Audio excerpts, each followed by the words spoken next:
benda. Ya. Suhu benda, kemudian ini adalah radiasi ya, infrared radiasi dari atmosfer. Gitu ya. Jadi atmosfer itu masih punya radiasi infrared fluxnya. Jadi di permukaan seperti itu ya. Artinya apa? Artinya kalau dia albedonya itu dia rendah ya. Kemudian solar radiation-nya kan dia kan tetap ini. Nggak berbeda dia. Maka yang diterima itu besar.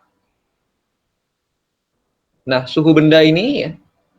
Suhu benda ini biasanya tergantung dengan emisivitas benda ya. Kalau bendanya misalnya berwarna hitam, ya berarti dia lebih panas, emisivitasnya tinggi ya. Jangan lupa ya, emissivity sama dengan absorptivity ya. Jadi kalau dia menerima panas banyak, maka dia mengeluarkan panas banyak. Tapi kalau bendanya putih, misalnya salju di permukaan, bendanya putih, berarti di sini yang diterima di sedikit. Ya. Kenapa sedikit? Albedonya tinggi. Albedonya tinggi yang diterima sedikit. Kemudian suhu bendanya sedikit. Kenapa? Karena absorptivity-nya sedikit. Si albedo itu sedikit. Suhu bendanya sedikit. Kemudian radiasi yang diterima atmosfer juga sedikit. Ya karena emisivitasnya sedikit. Makanya kesimpulannya adalah energi surface radiation pada daerah yang bersalju lebih rendah daripada yang tidak bersalju. Itu tadi, ini sedikit semua ya. Nah kalau kita di daerah urban Jakarta kan banyak aspal, banyak cor-coran gitu ya. Nah itu albedonya rendah. Saat albedo rendah, maka ini tinggi ya. Yang diterima tinggi. Diterima tinggi, kemudian yang dikeluarkan juga tinggi. Ya karena emissivity-nya tinggi ya. Dan dia menyerap radiasi infrared juga tinggi juga. Ya, sehingga net surface-nya itu pada daerah urban itu lebih tinggi daripada yang daerah salju. Kira-kira itu ya. Jadi faktor-faktornya jangan lupa ya. Albedo, kemudian emisivitas benda ya. Biasanya tergantung dari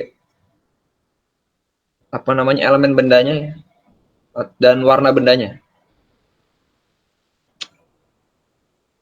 Oke ya. Jadi ya sebuah contoh ya.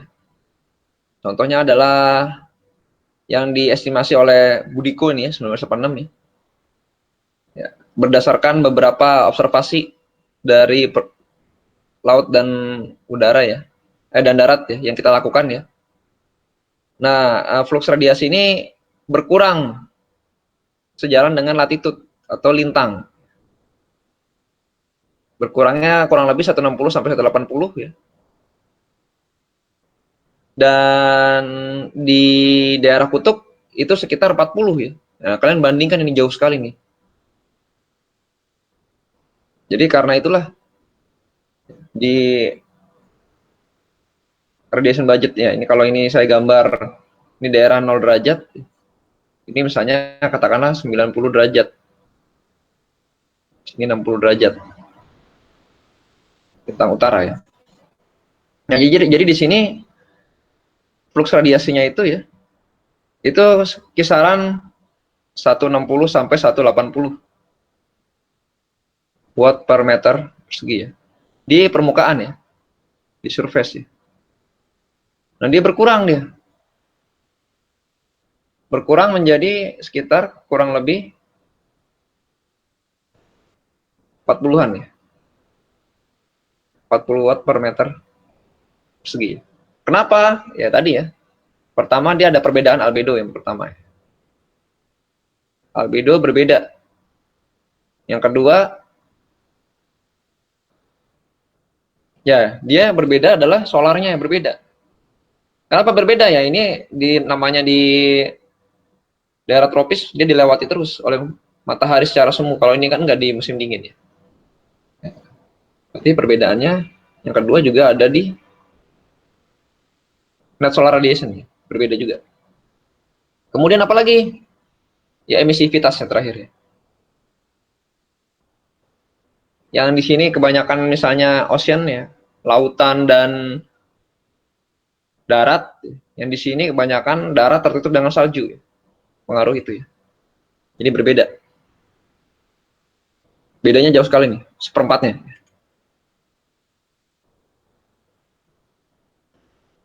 Kemudian lagi ya.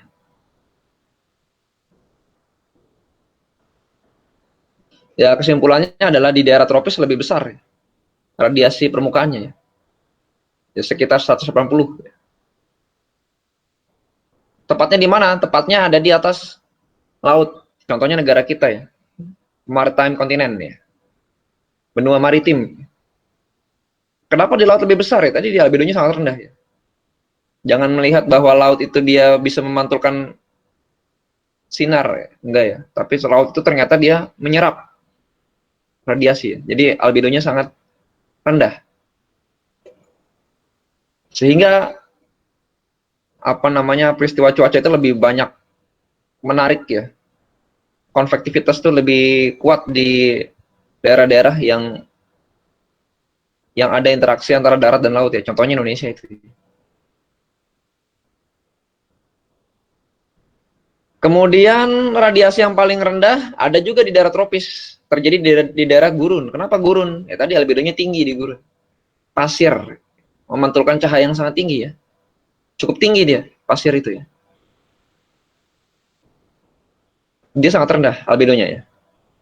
Kemudian awannya sedikit. Awannya sedikit juga. Kemudian sedikit juga humidity ya. Walaupun dia surface temperaturnya tinggi ya. Surface temperatur itu tinggi berarti tadi dia albedonya itu dia apa namanya tinggi ya. Dan emissivity-nya dia nggak jauh beda ya dengan darat. Jadi saat siang hari itu panas dan saat malam hari itu dia sangat dingin, sangat dingin. Sehingga netnya itu dia sebenarnya kecil, tidak seperti di daerah tropis ya. Baik siang malam hari itu sama-sama panas. Di Jakarta kan sama-sama panas ya. Pada kota-kota besar di Indonesia itu sama-sama panas siang dan malam itu. Kalau di gurun siangnya panas emang, sampai 40 derajat ya, 36, 7 derajat itu biasa. Tapi kalau malam hari ya minus 15, 10 biasa. Ya. Jadi tetap aja yang lebih tinggi adalah di daerah-daerah tropikal dekat dengan lautan ya. Itu ya. Oke, apakah ada pertanyaan? Yang tanya dulu. Siap, belum Pak? Belum. Siap belum Pak?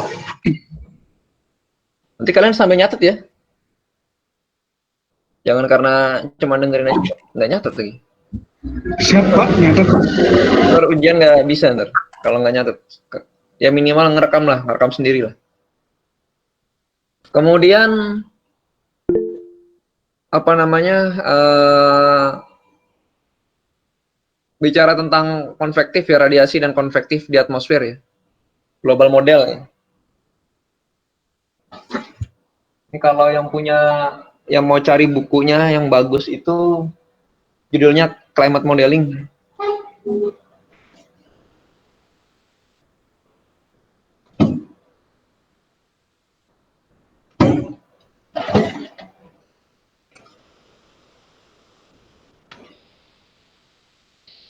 Biar saya tunjukin.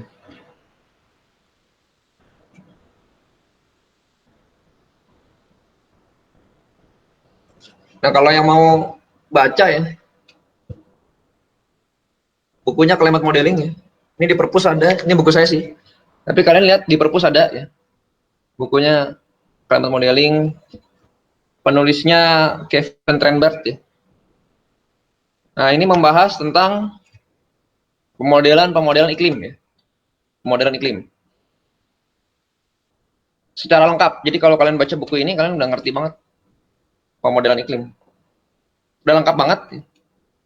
Ada di perpus. Waktu itu saya minta beliin, ada. Ya. Sekarang udah ada. Tadinya sih cuma ada buku saya aja. Nanti kalau misalnya pemodelan iklim kita ketemu, ya pasti akan belajar dari buku ini. Ya saya sarankan ini sih kayaknya ada dijual sih. Ini saya beli bekas nih 200.000 bekas ya. 200.000 rupiah. Bekas dari Amazon ya. Kalau di Indonesia bisa nggak pakai Amazon ya? Nggak bisa ya?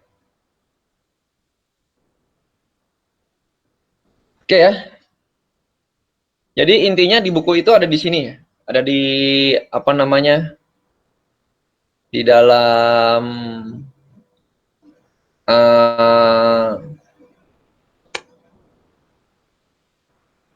PDF ini ya. Oke, jadi model iklim yang paling sederhana ya untuk atmosfer ya dan bumi ya, atmosfer sistem ya, yaitu mengevaluasi atau menghitung global radiative equilibrium temperatur. Jadi kalau itu udah bisa, berarti udah jalan modelnya ya. Kayak misalkan global albedo itu adalah R, kemudian solar constant itu S, kemudian radius dari matahari itu A, kemudian beberapa waktu lamanya itu akan terjadi kesetimbangan. Nah, kesetimbangannya itu ditentukan dalam persamaan ini. Ini sangat-sangat dipakai sekali. Jadi perlu dicatat ini ya. V dikalikan dengan jari-jari kuadrat ya, dikalikan dengan 1 min R, R itu albedo, albedo dari surface albedo keseluruhan total, dikalikan dengan S, S itu adalah radiasi matahari yang masuk. Jadi radiasi matahari yang masuk ke seluruh permukaan, nggak seluruh permukaan, karena kan radiasi kan dia kan lingkaran aja ya. Nah ini lingkaran kan, jadi yang ngadap matahari itu kan lingkaran. Jadi yang insiden surface-nya itu ya adalah lingkaran. Sama dengan 4V dikalikan dengan A kuadrat dikalikan dengan tetapan Stephen Boltzmann kalikan dengan T pangkat 4. Ini kalau kalian lihat ini langsung pikiran kalian adalah suhu nih. Ini sudah pasti suhu. Ini apa? Ini itu adalah bola. Iya. Sphere ya atau bola. Jadi suhu keseluruhan. Maksudnya begitu ya. Nah, saya gambar. Maksudnya apa ya?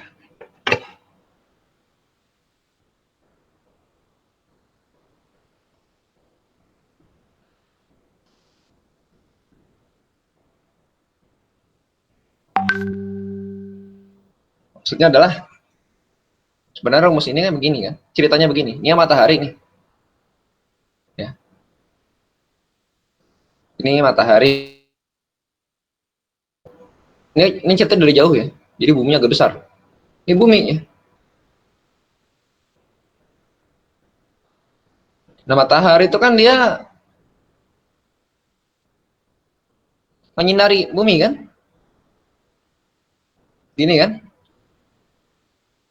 Nah, sinarnya matahari yang ada di permukaan bumi ini, itu dia bentuknya lingkaran. Ya. Bentuknya sebenarnya adalah, ini kalau kita geser, penampangnya bentuknya lingkaran begini kan. Jadi radiasinya itu, si S-nya itu ya, masuk ke sini. Ya. S, ya, tetapan radiasi masuk ke sini. Masuk ke sini sepanjang kan dia kan per meter, kan S itu kan ini unit of watt per meter persegi kan. Nah, meter persegi berarti kan luas area. Nah, ini luas lingkaran. Makanya dihitung dengan luas lingkaran. Nah, luas lingkaran kan berarti kan dia kan pi dikalikan dengan, kalau di situ jari-jari kan berarti kan AE kuadrat ya. Jari-jarinya kan A. Jadi energi total yang masuk itu sama dengan suhu global. Jadi energi masuk dia sama dengan suhu global, suhu bumi ya. Suhu bumi. Masuk dia sebagai lingkaran. Dia sebagai lingkaran. Suhunya itu sebagai bola. Bumi kan bulat. Ya udah, dari gini aja kita udah bisa menurunkan. Energi masuk, nah, berarti kan S.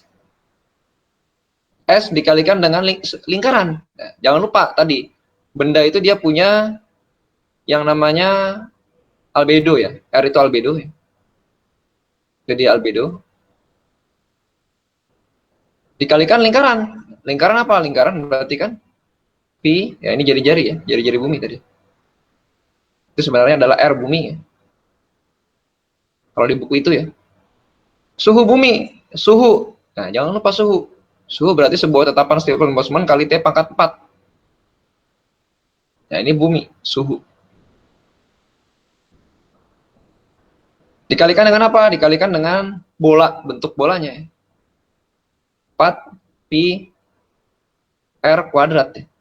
Ini juga R bumi. Pertanyaan, kenapa emisivitas nggak ada? Ya karena emissivity sebenarnya ada di sini. Kalau di sini dia, di kiri itu dia adalah komponen absorptivity, menyerap. Ini adalah komponen emissivity. Karena absorptivity sama dengan emissivity, maka dia di sini saling meniadakan. Gitu ya.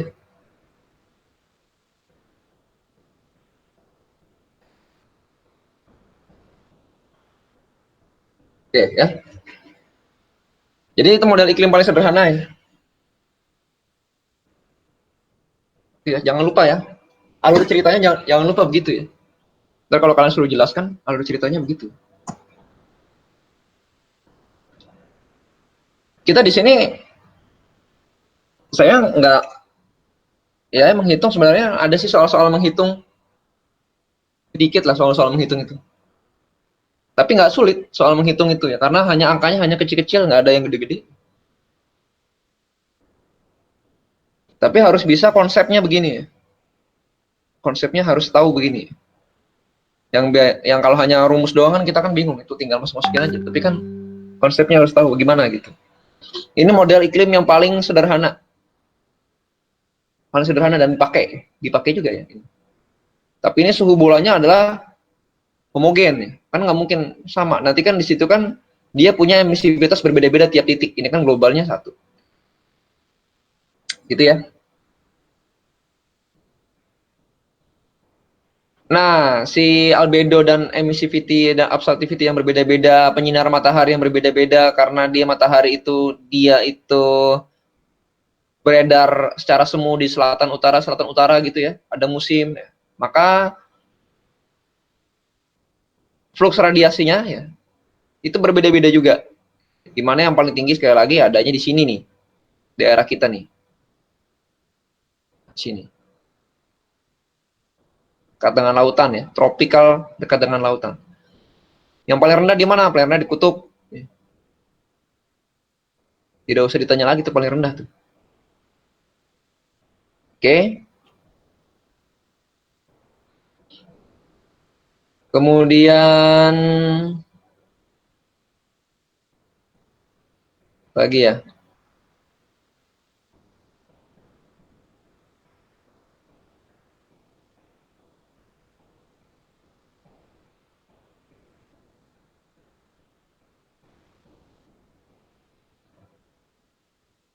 Ini apa ya ini? Kemudian bagaimana kalau tadi kan tidak terpengaruh terhadap infrared. Dia nggak terpengaruh terhadap infrared. Gimana kalau terpengaruh nanti ya? Jadi di sini tadi ya, T-nya kalau dari rumus tadi ya, kalau kita balik ya, maka T bumi itu ya,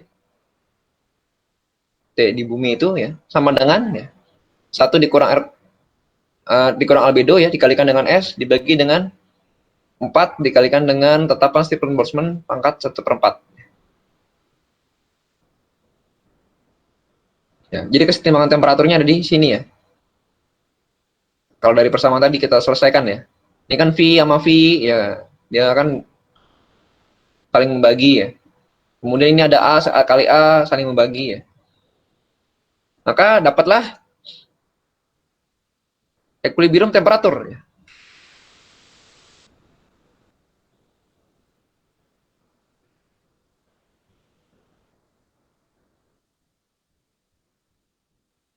maka dapatlah equilibrium temperatur atau temperatur setimbang di bumi. Itu 1 dikurang R ya, jangan lupa ini albedo ya. Kalikan dengan S dibagi dengan 4 dikalikan dengan tetapan Stephen-Boltzmann ya 5,67 kali 10 pangkat 8 ya kalau nggak salah ya. Kemudian ini akar pangkat 4 atau pangkat 1/4. Ini namanya adalah Earth Equilibrium Temperature. Surface. Fotonya di surface. Di permukaan. Tanpa memperhitungkan yang namanya infrared. Begitu masuk infrared, maka kita punya komponen baru. Yaitu namanya adalah infrared thermal emissivity ya, atau emisivitas thermal infrared. Ada yang A ini, A besar ini ya. Nah, dia mengasumsikan bahwa bumi itu sebenarnya adalah black body atau benda hitam dengan temperatur T. Ini sedikit lebih kompleks sedikit ya. Sedikit lebih kompleks lagi ya. Jadi energi balance-nya itu ya dengan memasukkan A itu ya. A itu tempatnya di mana ya? Jadi dengan memasukkan emisivitas di sini, emisivitas lagi ya.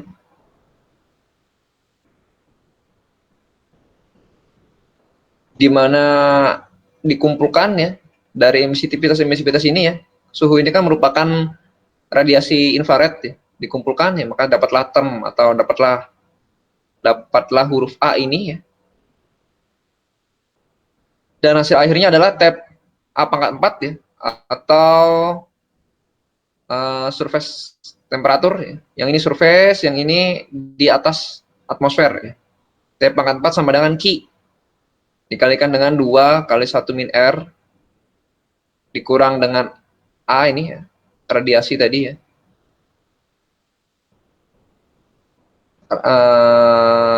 Solar absorptivity ya, A sama E thermal infrared emissivity ya. Kemudian dibagi dengan tetapan Stephen-Boltzmann kali 2 dikurang emissivity. Ini sangat kecil bedanya. Bedanya kecil aja, nggak jauh dari ini. Kenapa nggak jauh? Karena dia hanya memasukkan model infrared. Tidak jauh banget sih. Bedanya dikit. Dikit aja ya. Jangan lupa Q itu ya sebenarnya si S itu ya.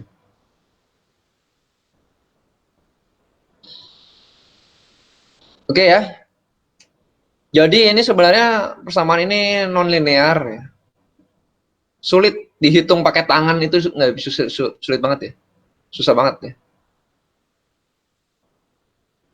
Tapi kalau diasumsikan si A sama E-nya itu konstan ya,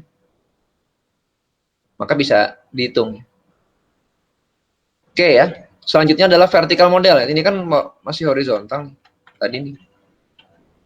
Cara horizontal. Nah, ini vertikal agak sedikit sulit karena dia berkaitan dengan densitas udara, kapasitas, dan juga laju penurunan suhu di udara. Artinya densitas udara itu nggak homogen. Maksudnya begitu ya. Tahu ya maksudnya nggak homogen ya? Jadi densitas udara itu nggak homogen, dari bawah ke atas tuh begitu semua. Kerapatannya enggak, dia beda-beda. Kenapa berbeda-beda? Karena gravitasi. Ini kan udah dibahas di pendahuluan meteo ya. Ini kalau ini kan untuk vertical model ya. Dia penting karena memang densitas udara itu berbeda.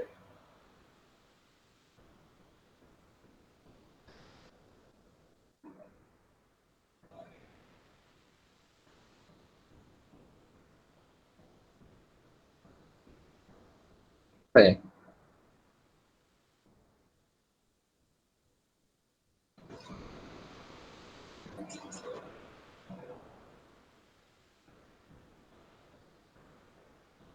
Jadi kalau udara itu di bawah itu lebih rapat ya.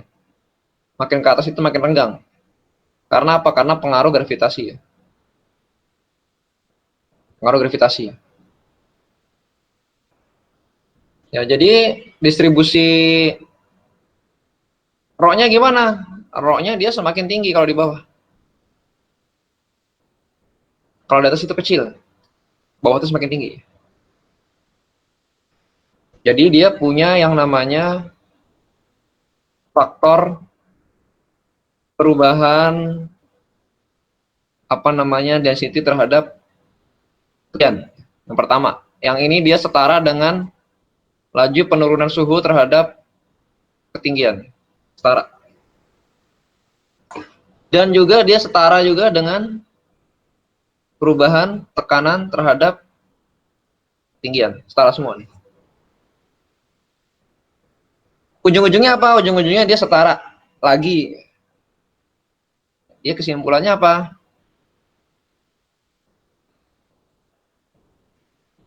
Kesimpulannya di bidang radiasi ya, dia perubahan flux radiasi terhadap ketinggian. Beda-beda ya.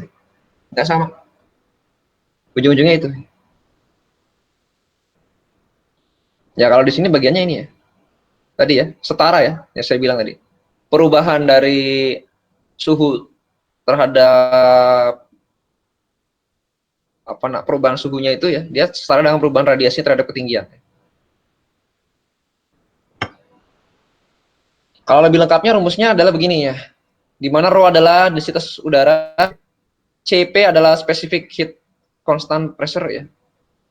Maksudnya dia kalori jenis dari udara ya. Kemudian Fs sama Fir itu yang satu adalah net solar flux, yang satu adalah net radiative infrared flux.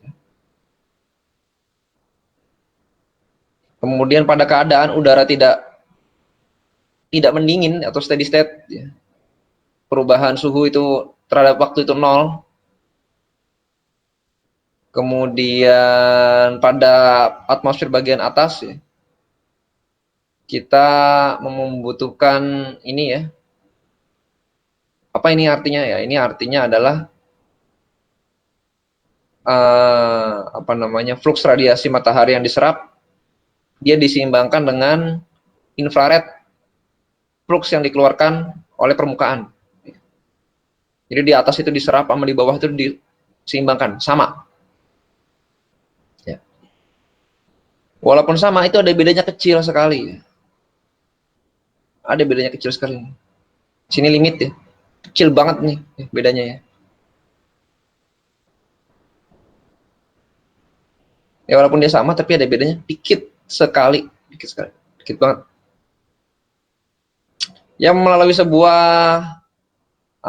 integral yang untuk menyelesaikan persamaan yang ini ya.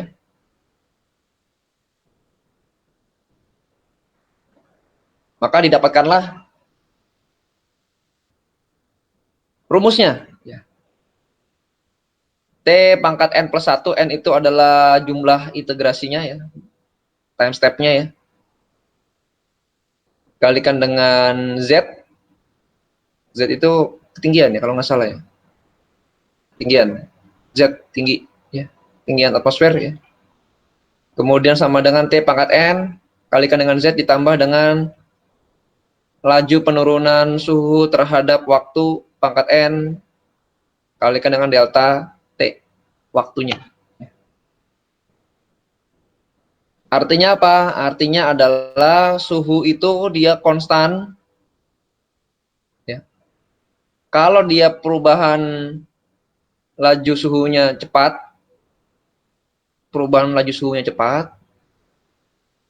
maka T-nya berkurang. Ya, cepatnya misalnya negatif misalnya. Misalnya di sini positif, maka di sini negatif. Biar ininya konstan ya. Tahu ya maksudnya ya? Ini kan konstan terus nih, misalnya nih. Kalau ininya bertambah, maka ininya harus berkurang. Kalau ininya berkurang, ininya bertambah. Jadi gitu ya. Cuma mau bilang gitu aja persamaannya ya. Dan ini tidak dihitung dengan tangan ini ya. Nah, kalian menghitung kayak gini, nggak kelar-kelar menghitung kayak gini. Oke ya, jadi dia equilibrium ya. Apa yang equilibrium? Surface sama top of di atmosfer. Harus setimbang. Jadi yang diterima di atas sama dengan yang dilepas di bawah. Sama. Oke ya. Jadi ini infrared belum banyak berperan. Begitu disuntikan dengan infrared, ya, maka dapatlah ini ya, solar flux yang disimbangkan dengan infrared flux sama dengan integral 0 dari ketinggiannya itu ya, yang tidak terhingga di atas itu ya, dikalikan dengan tetapan Stephen Boltzmann kali tepat 4, ini suhu dikalikan dengan K. K itu kernel function ya. Tergantung pada jenis gas-gas spesies yang ada di atmosfer ya. Dikalikan dengan selisih ketinggian yang sangat kecil. Perubahan ketinggian. Ya, rumus ini maksudnya apa? Maksudnya adalah perubahan suhu terhadap ketinggian itu tergantung kuat pada kernel function, fungsi kernel yang bergantung pada jenis apanya nih, gasnya. Jadi, gitu ya, distribusi gasnya. Karena nggak sama, di permukaan pasti H2O lebih banyak daripada di atas tuh. Ozon pasti di atas lebih banyak daripada di permukaan. Gitu. Oke ya. Oh ya, tadi lupa ditulis ya. Nah,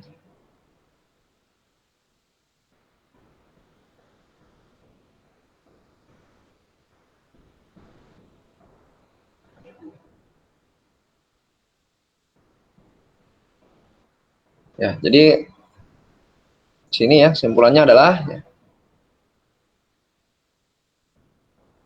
flux dari pemanasan matahari terhadap ketinggian ya, itu dia setara dengan flux infrared yang dikeluarkan oleh permukaan bumi ya. Ini di atas, ini di bawah. Di bawah. Ini setara dengan integral 0 sampai ketinggian yang tidak terhingga ya. Nggak tahu berapa nih atmosfer ya. Dikalikan dengan suhu ya. Suhu di lapisan udara itu ya. Secara vertikal ya. Kemudian dikalikan dengan kernel function. Ini selisih dari ketinggian.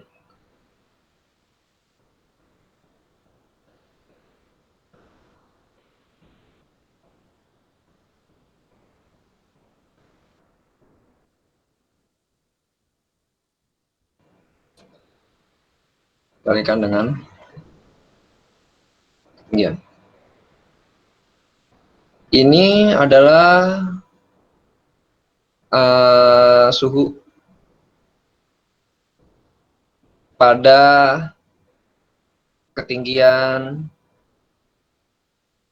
Z, suhu atmosfer ya. Itu fungsi kernel ya. Kernel fungsi. Dia sangat bergantung pada jenis molekul yang ada, ya, gas yang ada, H2O, atau dia CO, atau dia O3 ya. Yang di mana kalian harus sudah hafal nih. Ini dia letaknya di surface, sangat tinggi ya.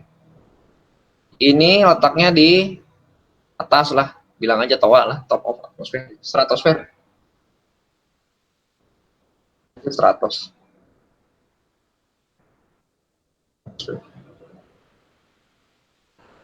CO2 letaknya di mana? Ya CO2 letaknya dia agak bagian di antara ini sama ini ya. Ya di antara ini sama ini ya. Katakanlah di middle ya. CO2 ada di tengah-tengah, tidak di atas stratosfer dan tidak di permukaan juga, di tengah-tengah. Nah, ini dikalikan dengan selisih perubahan ketinggian. Gitu ya.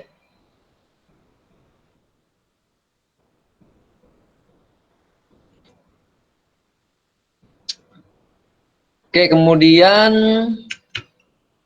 dibahaslah kehadiran awan. Tadi kan tanpa awan tadi ya. Kemudian dibahaslah kehadiran awan ya. Kalau dia tanpa awan ya, maka surface temperature itu sekitar 340 Kelvin. 340 Kelvin berapa derajat Celcius tuh? 340. Ayo, berapa?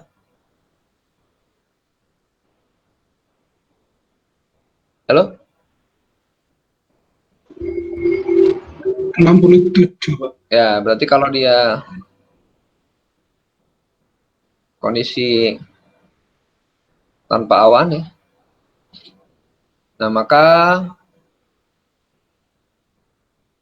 surface temperaturnya itu sekitar 67 derajat Celcius ya. 67 ya, bener ya? Dikurangin dengan 273 ya, bener ya? Siap, 67, Pak. Ya, betul ya. Nah, terus kemudian temperatur di tropopause itu sekitar 215 Kelvin. Berarti berapa tuh? Berapa? 215? Minus berapa tuh?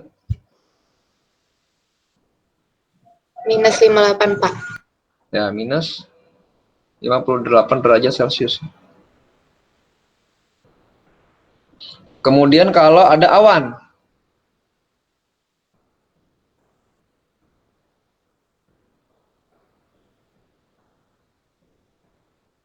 kalau ada awan. Nah, kalau ada awan, ya, temperatur di troposfer itu dia berkurang. Kenapa? Ya jelas karena ada apa namanya reflection ya dari radiasi matahari oleh awan ya.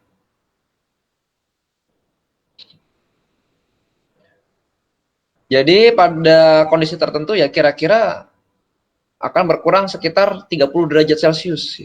Berarti sekitar ya ini kondisi yang paling cukup umum ya. S itu ya kurang lebih 37 dikurang 30 berarti 37 ya. Jadi suhu tanah ya sekitar segini lah. Di surface bener-bener ya. Kira-kira begitu ya. Di atas gimana? Di atas lebih dingin lagi ya. Di trop itu dia lebih dingin lagi. Lebih dingin dari ini. Kenapa? Lebih dingin. Karena terpantul dengan awan yang harusnya diserap. Awan itu kan dia kan banyak yang ketinggiannya mepet-mepet dengan troposfer. Terutama yang lapisan sirus ya, lawan sirus ya. Ada S-nya itu. Kalian udah belajar pengamatan ya? Belajar observasi sinoptik kan ya? Oh, sama saya ya, bener ya? Siapa? Ya, Pak. Iya bener ya. Ya itulah yang mengakibatkan suhu di troposfer itu lebih dingin. Suhu di troposfer dinginnya seberapa sih? Ya kira-kira minus 80-70 derajat Celcius. Dingin. Suhu puncak awan sendiri di freezing level yang jauh di bawah troposfer itu freezing level itu 40 0 sama min 40. Jauh ya jadinya ya. Nah, di atas troposfer ini sudah naik lagi. Karena apa? Karena kehadiran si ozon yang menyerap gelombang pendek UV. Oke ya. Kemudian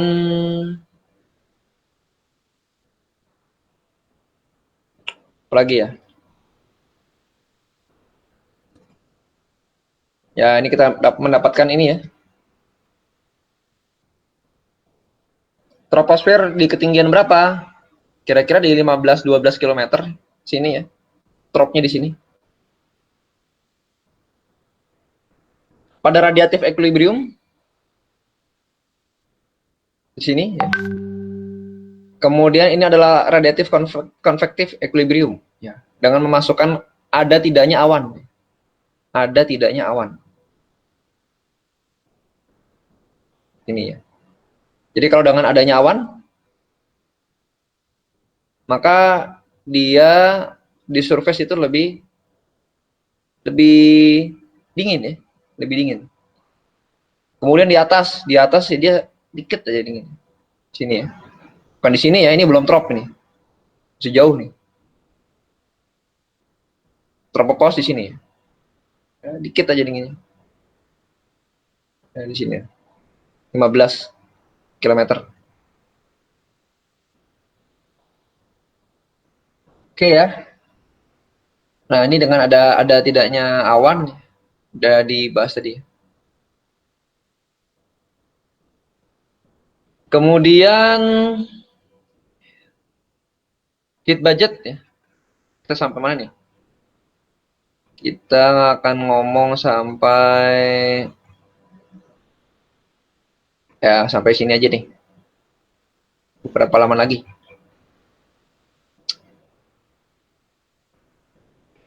Oke, heat budget yang kalian sering lihat slide-nya di mata kuliah lain, contohnya perubahan iklim dan sebagainya itu ya. Itu dihitung dengan menggunakan prinsip-prinsip radiatif atmosfer ya. Jadi sumber cuaca kata profesor belum profesor ya. Kata Pak Paulus ya.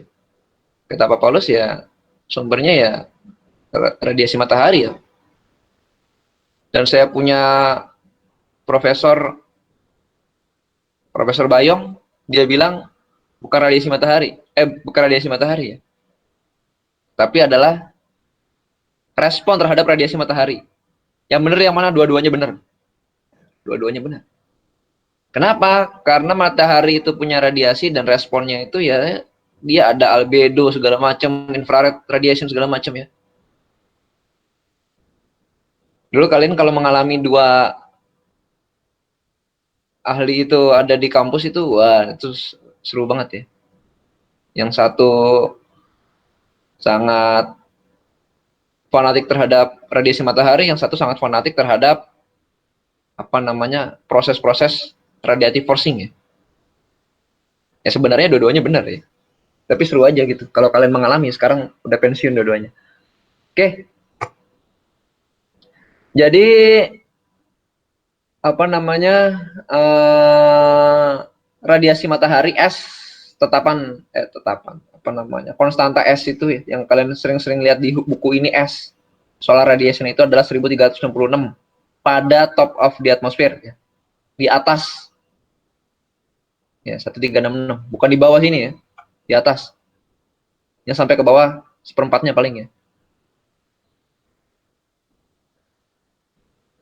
Oke, jadi gambarnya adalah kalau ada ya di sini udah berkurang. Kenapa? Karena ada yang diserap oleh UV di sini ya. Ada yang dipantulkan ya. Masuk ya, ada di bawah trop ini juga tropopause ya, di troposfer ini diserap juga ya 78 ya. Masuk. Nah, sehingga sampailah hanya sekitar 189 ya. Atau 200 ya. 200 berarti seperenamnya, seperenam. Kemudian ya masuk itu pun ada lagi yang dikeluarin lagi ya. Kenapa dikeluarin ya? Ada albedo ya. Anggaplah albedonya rendah. Jadi yang dikeluarin sedikit. Kan 1 min albedo ya. Jadi yang diserap banyak.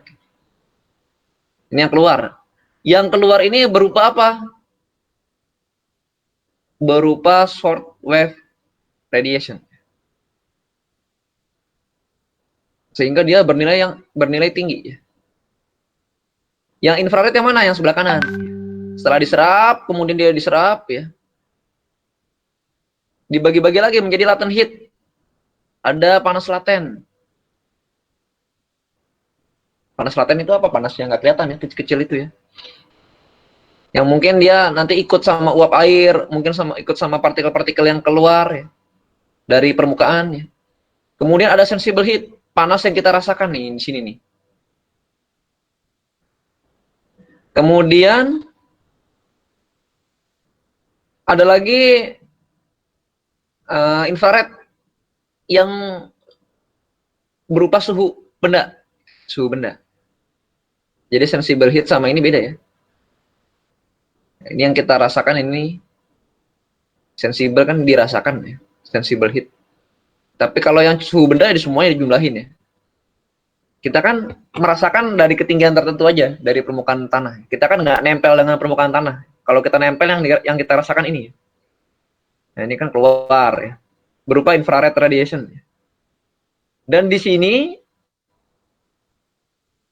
yang memantulkan dan menyerap radiasi infrared tadi ya. Pantul lagi ke bawah 324. Ini apa? Ini itu sebenarnya adalah greenhouse effect ya. Jadi greenhouse effect itu letaknya di sini, di infrarednya, bukan di bagian short wave-nya, di bagian long wave-nya ya. Ada juga yang tembus ke luar angkasa, ada. Nih 239 nih. Yang kita sebut dengan OLR, outgoing long wave radiation. Sehingga ditangkaplah oleh satelit. Jadi kalian bisa melihat OLR kalau ada yang pernah ngajarin cara lihat datanya OLR. Di sini ada satelit, bisa menangkap.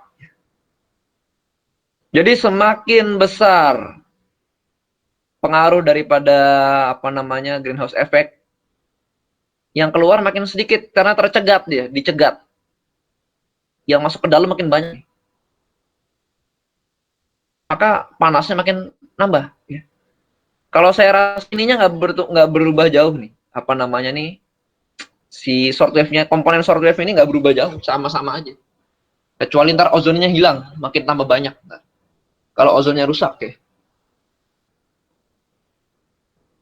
Yang komponen short wave itu ya. Jadi kalau saya gambarkan secara kompleks, sebenarnya sudah digambarin ya, dari rumus tadi ya. Jadi ada dua komponen ya. Yang pertama adalah kalau ini dia kok miring ya.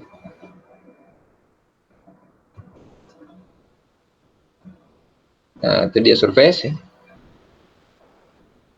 Jadi komponennya adalah solar radiation ya. Ya masuk. Macam-macam di sini nih. Ini ada yang dipantulin lagi. Sebagai short wave ya. Kemudian tadi itu ada yang diserap ya. Yang dia belok ke sini. Itu diabsorb ya. Oleh molekul-molekul udara ya. Short wave diabsorb ya, diserap oleh molekul ya. Nah, di komponen ini ya. Nah, ini juga ada juga yang keluar juga ya short wave-nya. Keluarnya lewat apa? Dipantul ini.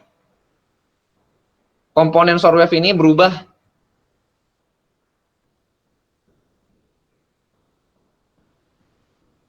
itu kalau yang pertama terjadi perubahan pada radiasi matahari.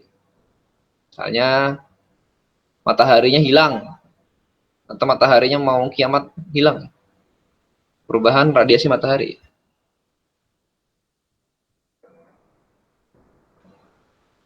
Atau ada juga bilang sunspotnya banyak, nah gitu misalnya. Atau matahari bertambah tua. Kalau bertambah tua berarti dia bertambah besar mataharinya ya. Kemudian ada juga, tapi ini sangat jarang sekali nih. Wah, ini siklusnya miliaran tahun ya. Kemudian perubahan ozon. Nah, ini ulah manusia nih. Kemudian perubahan albedo. Ini juga ulah manusia. Di surface. Itu aja. Kita bikin jalan terus. Menebang hutan. Ya. Kemudian apalagi ya? Memakai bahan bakar yang kotor. Ya. Sehingga saljunya tercemar. Ya. Saljunya jadi hitam. Oleh karbon. Kemudian komponen radiatif forcing yang IR itu ya. Kan sebagai ada yang keluar sebagai long wave ya. Yang keluarnya sampai ke atas ini ada OLR ya. Kemudian di sini itu ternyata diserap sama greenhouse gases. Dibalikin lagi sama GHG ya. Kemudian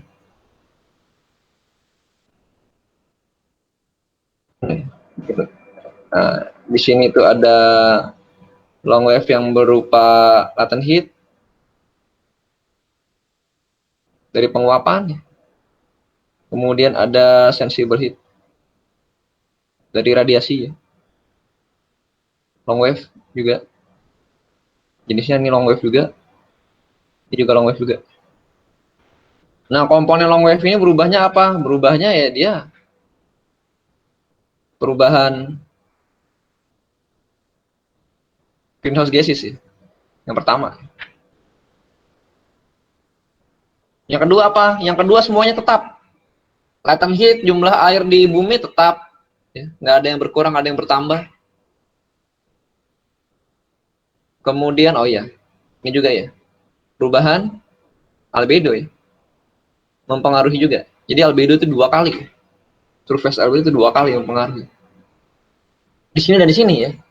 Jadi kalau kita membangun banyak beton di permukaan bumi ya, ya udah. Jadi ininya berubah juga. Ini masuk bertambah banyak, infrarednya bertambah banyak lagi. Infrarednya bertambah banyak, GHG-nya makin banyak, bertambah banyak lagi, bertambah panas lah bumi ini. Jadi gitu ya. Jadi ada 2 komponen radiasi itu, ada yang short wave, ada yang long wave. Beda-beda. Oke ya.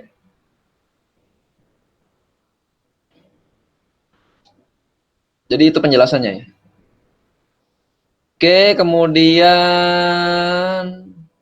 apa lagi ya? Angka-angkanya kalian bisa baca ceritanya di sini. Ini semuanya ceritanya di sini semua ya. Kemudian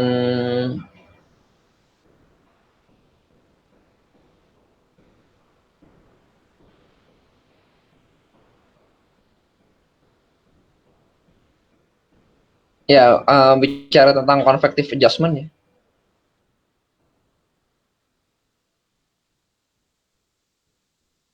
Ini nanti akan digunakan pada model-model klimat kalau kalian belajar WRF tuh, convective parameterization ya. Jadi konvektif itu sebagai salah satu jalan bumi itu permukaannya nggak panas ya.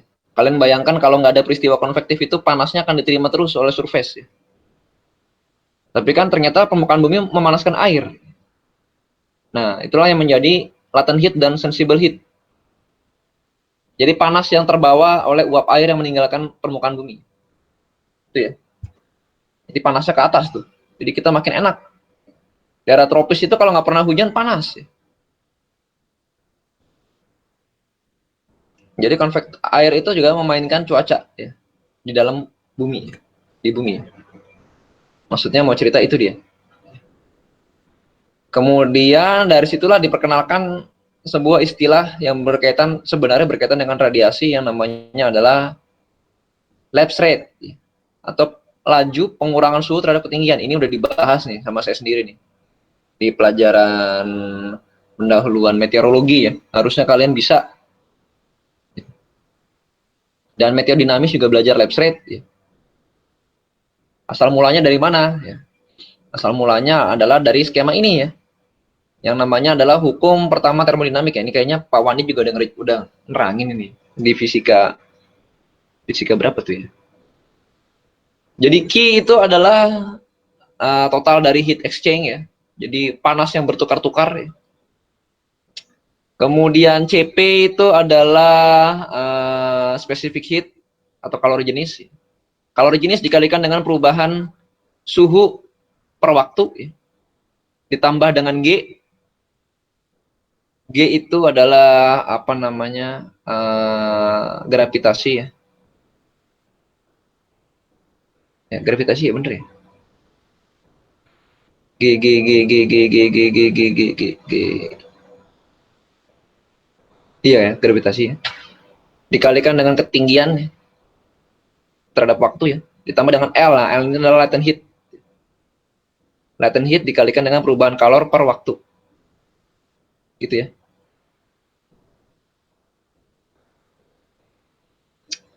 Kemudian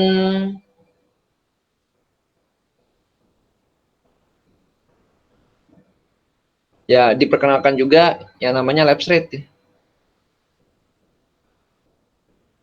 Lapse rate dari lapse rate-nya itu adalah gamma kering ya, atau lapse rate adiabatik kering ya, ditambah dengan L dibagikan dengan CP dikalikan dengan dq per dz. Saya masih nyari nih G ini apa ya? Gravitasi ya. Kalau saya agak-agak lupa nih. G itu adalah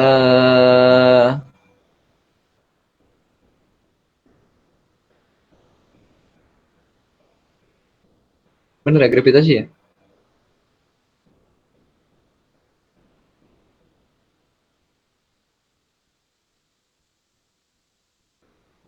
Harusnya sih hilang di sini. Gravitasi.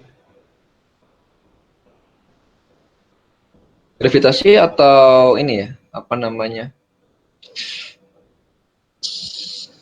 Kelembaban ya. Kayak kita lihat nih.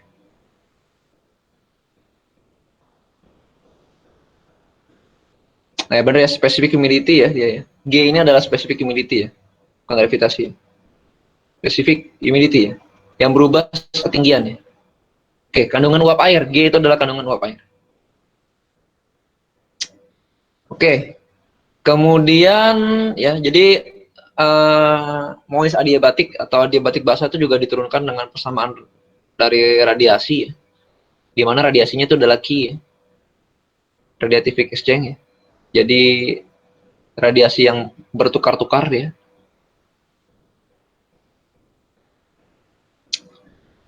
Kemudian apa ya? Apalagi ya? Sisanya ini kalian temui di persamaan di meteorologi dinamis ya.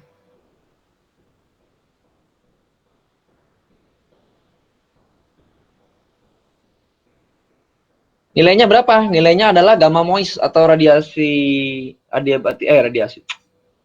Apa namanya? Adiabatik lapse rate ya. Itu sekitar 6,5 derajat Celcius per kilometer atau Kelvin per kilometer ya. Atau 0,65 per 100 meter. Tapi kalau kering, kalau adiabatik kering maka lebih tinggi dari itu ya. Adiabatik kering lebih tinggi. Sekitar berapa? Sekitar 9 sampai 10 derajat Celcius per kilometer atau 1 derajat Celcius per 100 meter. Kenapa berbeda? Ya, perbedaannya adalah karena pada adiabatik basah ya, itu diperkenalkan namanya latent heat sama spesifik kalor atau kalor jenis. Dari apa? Dari air ya. Namanya kering ini nggak ada airnya nih. Nah, ini nggak ada airnya dia. Nah, di sini diperkenalkan latent heat-nya.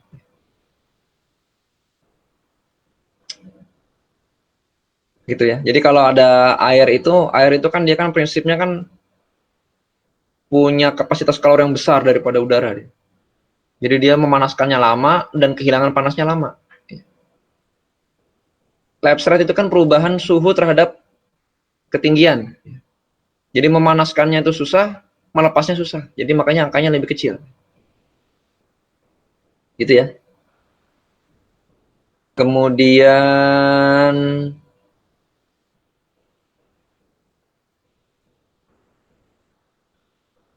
apa lagi ya? Udah sih, itu aja ya. 84 di next time ya. Apakah ada pertanyaan?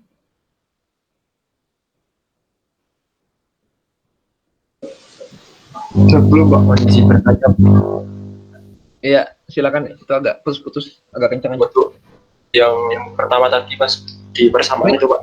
Siapa nih? Namanya siapa? Jadi Pak, nama Yang saya Rizky Matario. Oh iya. Ya, gimana Ki? Yang di persamaan tadi kan rumusnya 1 min albedo. Nah, albedo itu nilainya kalau di rumus itu berapa Pak? Seperti apa? Apakah selalu kurang dari 1 Oh ya. atau dalam nilai persentif. Yang kedua, untuk yang tadi kan bumi itu pas di energi keluar itu misalkan sebagai bola. Iya. Nah itu kan pada kondisi yang sesungguhnya kan bumi itu tidak berbentuk seperti bola. Iya. Maka itu akan mempengaruhi hasil yang sesungguhnya. Terima kasih. Oke ya. Jadi yang pertama itu pertanyaannya tentang albedo ya. Pada rumus ini ya. Dan rumus-rumus lainnya ya. Ini kan namanya kan radiative equilibrium, global radiative equilibrium. Albedo itu dia bernilai antara 0 sampai 1. Dan tidak ada benda dengan albedo 0, tidak ada benda dengan albedo 1. Ya. Realnya gitu ya. Jadi kalau mau dibilang ya, ini albedo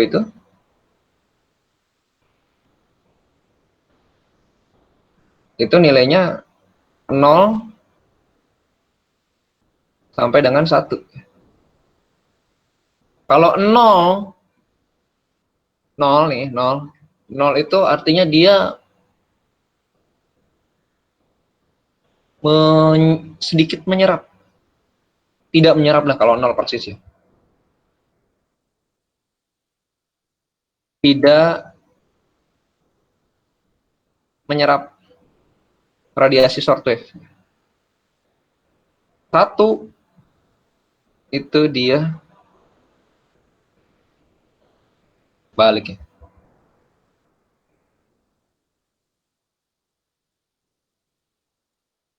Kalau dia itu 0, itu dia tidak memantulkan.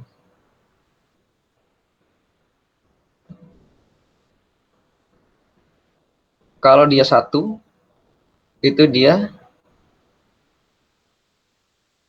tidak menyerap. Dan tidak ada benda 0 dan 1. Nggak ada. Adanya di antara itu. Yang mendekati yang mendekati 1 apa? 0,8. 0,8 itu S. Yang mendekati 0 apa? 0,2 ya, kalau nggak salah ya. Air.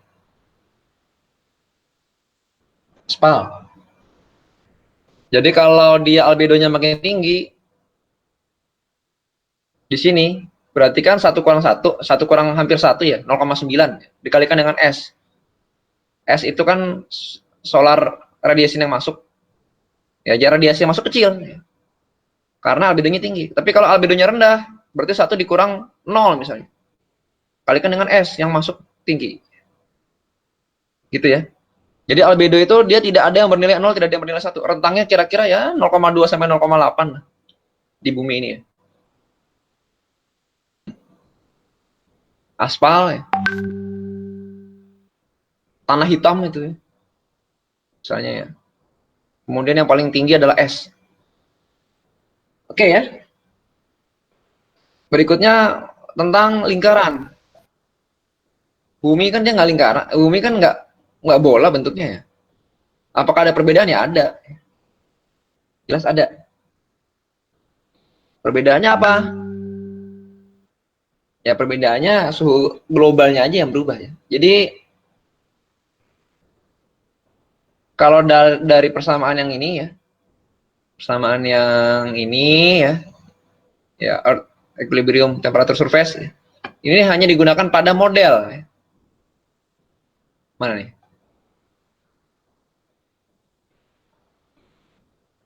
Jadi rumus yang ini, rumus kesetimbangan radiasi ya, saya tulis lagi rumusnya biar ingat semua ya. Pi dikalikan dengan A kuadrat kali 1 min R kali S sama dengan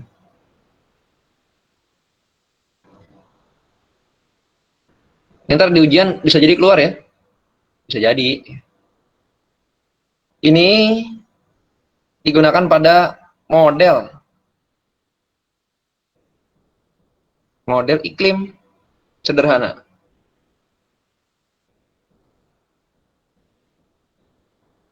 Model iklim global ya, ketinggalan di globalnya nih. Global.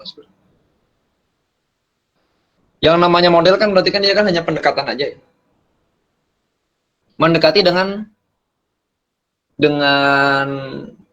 sebuah keterbatasan ya. Karena kalau semakin kompleks modelnya itu ya, maka ngitungnya semakin susah. Komputernya speknya makin tinggi lagi, makin lama lagi ngitungnya. Nanti kalian udah belajar di WRF belum sih? Belum, Pak. Belum ya? Jadi di dalam model iklim itu isinya persamaan diferensial, radiative forcing. Ini kalau dilanjutkan, ini kan sebenarnya kan model iklim sederhana ya. Dia hasilnya hanya 1 T. Hasil ini itu hanya 1 T aja ya, one dimension T. T bumi. Sedangkan T itu kan dia bervariasi. Nanti dia mengenal antara dot T ini ya, perubahan suhu terhadap waktu ya. Kemudian dia mengenal perubahan suhu terhadap ketinggian ya. Dia mengenal lagi perubahan suhu terhadap X ya. Terhadap posisi lintang ya, bujur ya, siang malam. Dia mengenal lagi perubahan suhu terhadap posisi lintang pada musim. Jadi semuanya ini dihadirkan dalam bentuk persamaan diferensial. Yang kalian belajar persamaan diferensial yang susah itu ya. Nah, jadi model iklim sederhana turunannya ini. Nah nanti kalau dia nggak bola bentuknya gimana? Bumi kan emang nggak bola bentuknya. Bentuknya dia namanya adalah ellipsoid. Bentuknya ellipsoid. Bentuk bumi itu agak gepeng gitu ya. Gimana sih gambarnya? Kayak buah jeruk ya. Nah, jadi di kutubnya agak rata, di ekuatornya agak keluar gitu ya.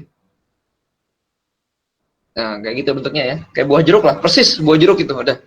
Kalau kalian beli jeruk itu yang bagian gepeng itu kutubnya ya.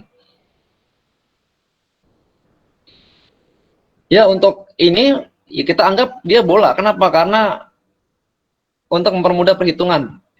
Karena kalau dia sampai dibikin ellipsoid sempurna itu bukan model lagi namanya ya. Namanya model ya. Misalnya kan kalian kan sekarang saya bahas pemodelan ya. Kalian kan ini ya suka beli baju online itu ya. Iya kan, baju, sepatu, tas gitu kan. Yang perempuan kan suka beli itu kan.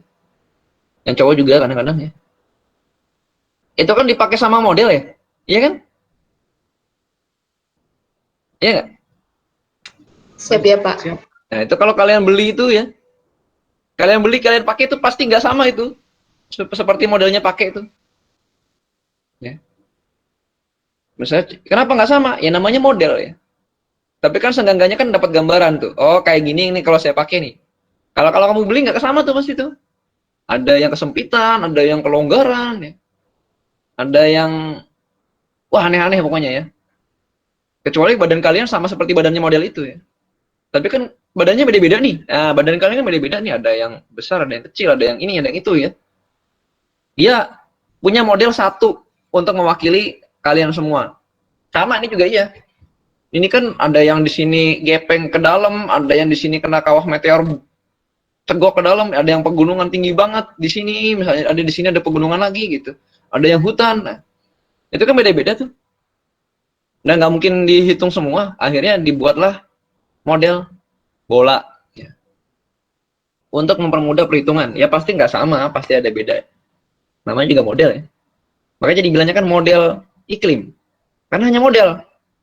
Model itu tidak pernah benar. Nggak pernah benar dia model tuh ya. Nggak pernah tepat. Nggak pernah benar ya. Tapi dia selalu bermanfaat. Ya, model itu sebenarnya nggak pernah benar, cuma bermanfaat. Bermanfaatnya apa ya? Daripada tidak sama sekali, ya lebih baik ada model ya. Ada gambaran. Ada gambaran. Kira-kira itu ya. Nanti lebih menariknya di pemodelan kalau saya ngajar. Terima kasih, Pak. Iya. Kalau saya ngajar sih. Kalau nggak saya ngajar, saya nggak tahu juga yang lain ngajarnya gimana. Pemodelan. Ya, kira-kira itu ya. Soalnya menarik ya. Menarik sekali nih. Jadi kayaknya cuma angkatan kalian yang saya ajar dari pendahuluan meteor, radiasi atmosfer, Nanti kalau ketemu di pemodelan sama ya. Kalau dinamis kayaknya saya nggak ngajar ya. Ya itu akan menarik banget. Ceritanya jadi bersambung. Ceritanya jadi bersambung. Ada lagi pertanyaan? Ya kalau kalian bertanya-tanya kalian kenapa dapat matematika sulit, ya itu gunanya di pemodelan dan kalian nggak akan hitung dengan tangan. Nggak akan hitung dengan tangan kalian. Tapi harus paham. Ada nggak yang bisa hitung dengan tangan? Setahu saya nggak ada di dunia ini yang menghitung pemodelan iklim dengan tangan itu. Siapa ya? Mungkin dia baru ngitung buat 1 menit itu dia menghabiskan waktu seumur hidup dia tuh. Kalau pakai tangan, kayak kalkulator ya. Jadi semuanya masuk kembali ke komputer. Oke, ada pertanyaan? Buat diskusi apa? Masih ada sekitar 10 menitan. Saya belum ngambil bukti perkuliahan. Nah, mau foto dulu.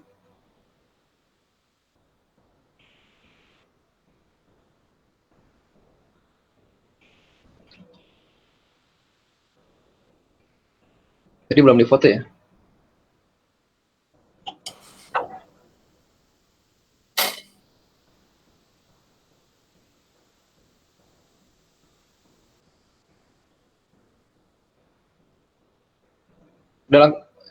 Ada yang keluar 1 ya? Nggak apa-apa lah. Cek kurang 1, Pak. Kemana tuh? Oh, koneksi ya? Wah, kalian gimana ujiannya ya? Kalau koneksinya susah ya? Nanti kalian kayaknya pesawat kan belum bisa operasi tuh ya? Kayaknya nggak bakal dipulangin secepat itu gitu.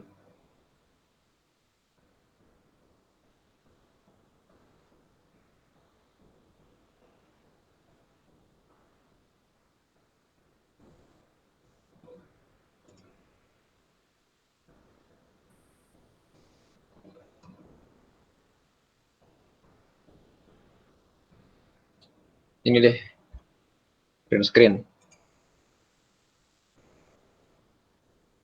Ya, ada yang mau tanya? Wajib tanya. Saya tahu kalian bingung itu.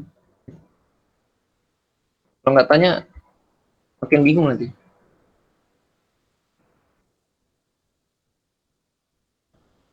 Ya, yang tanya?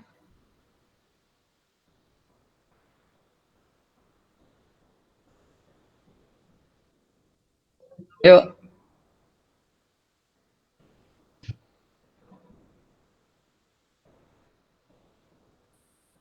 Gimana? Pertanyaan?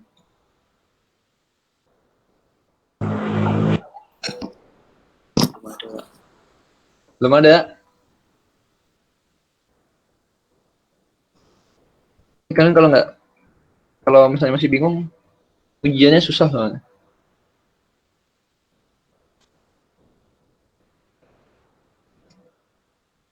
Atau mau tanya apa aja bebas yang berhubungan sama radiasi sih.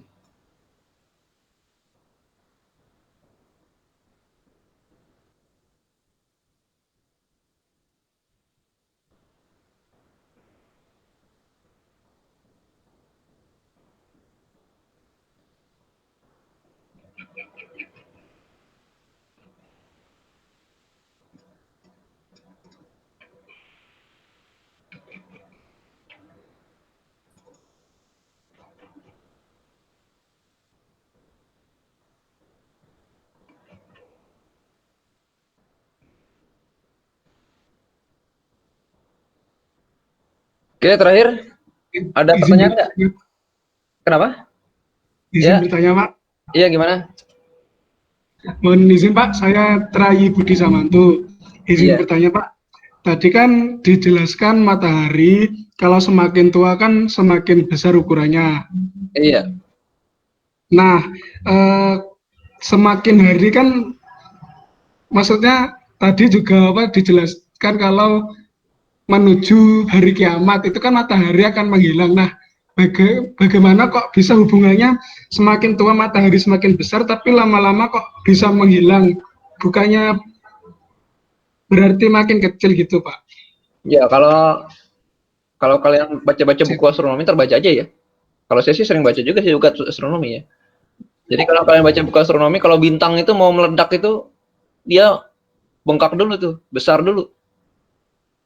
Kenapa dia bisa besar? Karena kan itu kan dia kan reaksinya kan reaksi apa namanya fusi ya, reaksi fusi. Kebalikannya sama reaksi nuklir, reaksi fisi itu fusi. Fusi itu dia menggabungkan antara dua atom hidrogen menjadi atom helium. Hidrogen atau elektronnya satu, helium dua. Jari-jarinya lebih besar atom helium kalau kalian belajar kimia. Kimianya kayaknya belajar sama saya kayaknya. Kalian belajar kimia sama saya nggak? Yang Tidak, aja? Pak. Iya, bukan ya? Pak, bukan, Pak. Oh, bukan ya? Ya, helium itu dia jari-jarinya lebih besar ya. Jadi kalau bahan bakar hidrogennya habis, yang paling banyak apa? Heliumnya yang paling banyak. Bengkak jadinya tuh ya. Matahari bengkak. Ya, asalnya dari 4 atom hidrogen yang menjadi 2 atom helium. Jadi secara volume dia membesar, bintang itu membesar. Nah, walaupun dia membesar ya, nah, radiasinya itu dia nggak jauh, dia tidak membesar, radiasinya itu berkurang sedikit. Tapi pembesaran volume itu lebih besar, sehingga kemungkinan nanti bisa melahap planet terdekatnya si Merkurius itu ya. Ketika itu terjadi, maka berarti jarak dengan bumi itu makin dekat. Nah, makin dekat itu, walaupun radiasinya itu mengecil, tapi yang sampai ke bumi itu besar. Karena volumenya itu besar banget ya. Setelah itu gimana? Apa yang terjadi kalau sebuah bintang itu mau mati ya bintangnya itu ya? Dia meledak, yang namanya supernova. Supernova itu kondisi bintang terakhir yang besar sekali ya. Itu mau meledak. Dia mau meledak itu ya. Ya, jadi kalau ada bintang besar membesar itu, maka dia sedang dalam proses fase supernova, ntar cari aja ntar. Ketika dia membesar, lama-lama meledak dia hilang, berkeping-keping hilang. Kalau hilang itu dia bisa jadi awan galaksi nebula ya, atau bisa jadi black hole. Ketika dia pecah ya, dia hilang dari alam semesta ya. Maka gravitasinya akan membesar. Gravitasinya membesar, kalau dia bintangnya itu super besar, jadi black hole. Jadi black hole itu bintang yang udah mati ya. Nah, dia membesar, gravitasi membesar, sehingga cahaya itu nggak bisa keluar dari gravitasi. Cahaya aja nggak bisa keluar dari gravitasi. Kalau matahari kita ini gravitasinya masih kecil. Masih ada cahayanya, kita masih bisa ngeliat cahayanya. Kalau bintang yang kita nggak bisa lihat cahayanya, itu dia black hole, itu dia lebih besar gravitasinya. Saking besarnya cahaya nggak bisa keluar tuh, nggak bisa berwarna tuh, warna nggak bisa kabur dari dia. Ya, dia akan menyedot semuanya ya. Jadi apa yang terjadi kalau bintangnya itu, kalau matahari itu udah membesar, meledak, misalnya berubah jadi black hole, ya bumi juga ikut masuk ke dalam itu ya. Udah nggak tahu lagi dalamnya gimana karena belum ada yang masuk ke dalam black hole sampai saat ini ya. Itu kira-kira. Jadi black hole itu seperti hole emptiness, ya. Lubang kekosongan ya. Kosong deh. Ya kalau kita bicara kayak gini ya itu ya tanda-tanda hari akhir ya. Mau kemana lagi kita ya? Manusia itu paling jauh menjelajah ke bulan kalau itu benar ya. Kalau ke Mars itu belum pernah manusia sampai di Mars. Baru lagi dibuka lowongan tuh. Kalian kalau mau buka lowongan ke Mars, kemarin saya dapat lowongan tuh. Yang mau daftar ke Mars, boleh ikut training ya. Ada seleksinya. Tapi kontraknya nggak bisa balik ya. Bisa ke Mars tapi nggak bisa balik ke bumi ya.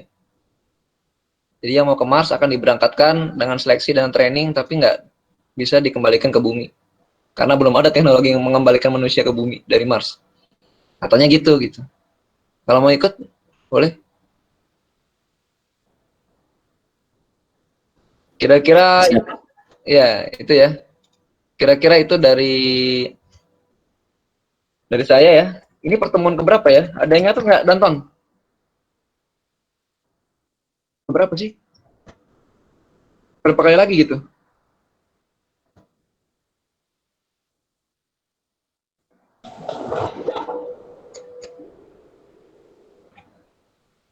Ada yang mencatat nggak? Nggak ada ya?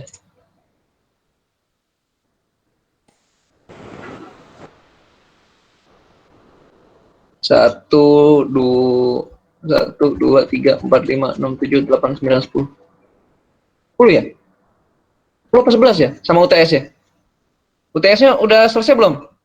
Udah kalian kumpulin belum? UTS-nya masih dikerjakan, Pak. Siap, belum, Pak. Deadline-nya jangan lupa ya. Siap, Pak. Siapa? Siapa? Saya nggak ngingetin deadline-nya. Pokoknya kalau saya buka itu ada yang nggak ngirim ya nilainya 0-0 aja. Siapa? Oke, ini ntar kita istirahat dulu ya. Capek ngomong terus. Istirahat sekitar setengah jam ya. Kita kan nyambung ya? Bener ya? Siapa? Siap, Pak. Ya, masuk lagi 9 lewat 40 ya. 9 lewat 40. Di channel yang Sinoptik. Oke, sekian dari saya. Terima kasih. Siap, terima kasih, Pak.